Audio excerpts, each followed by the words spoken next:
Hey guys, welcome back to our channel. Marco here, and today we're going to talk about how to get hired as a model, so stay tuned.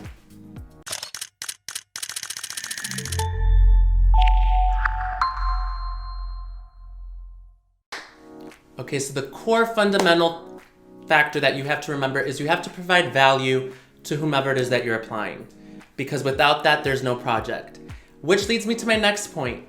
Know why they need to hire you in regard as opposed to all of their other candidates. If you don't know that answer, they ain't gonna tell you. And they're not gonna even know themselves, which means guess what? You just lost a job, boo-boo.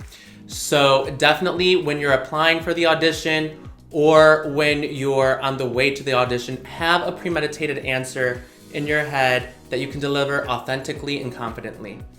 Now let's talk about the social media following. Let's say that I am going into an audition and I have 300 followers and Billy Joe over there has 60,000 followers. Who do you think is more probable of getting the job? Probably Billy Joe, and here's why. A lot of advertisers, merchants, what have you, like people that have influence and can pull, because guess what they're doing?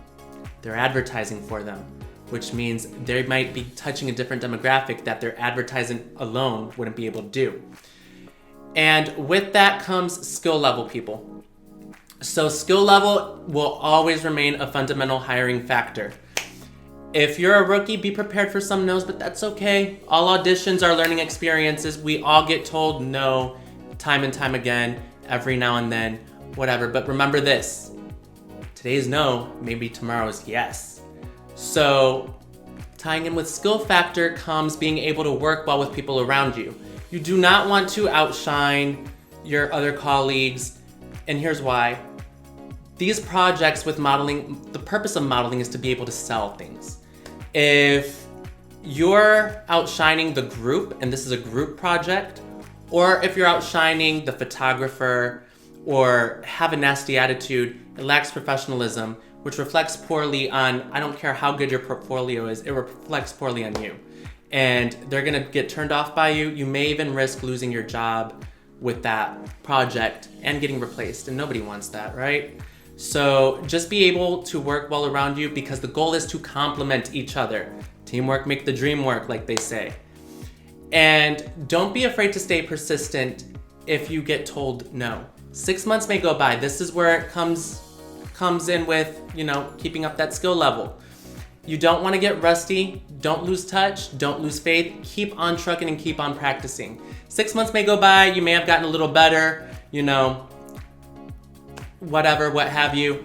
Don't be afraid to be persistent and reach out to the same casting director that you went to before a few months ago, because factors may have changed. They may have a different project that may suit you a little better, etc., etc. Now, there is a difference between stalking and between being persistent.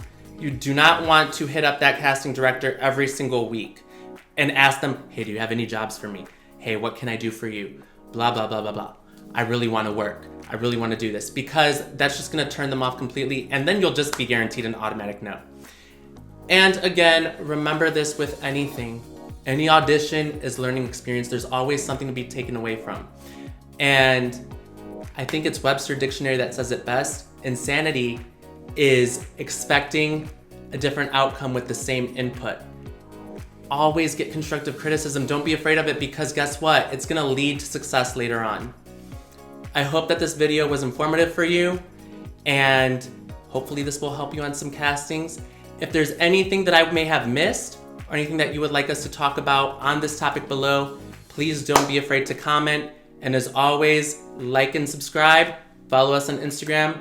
I'm Marco, and don't lose faith.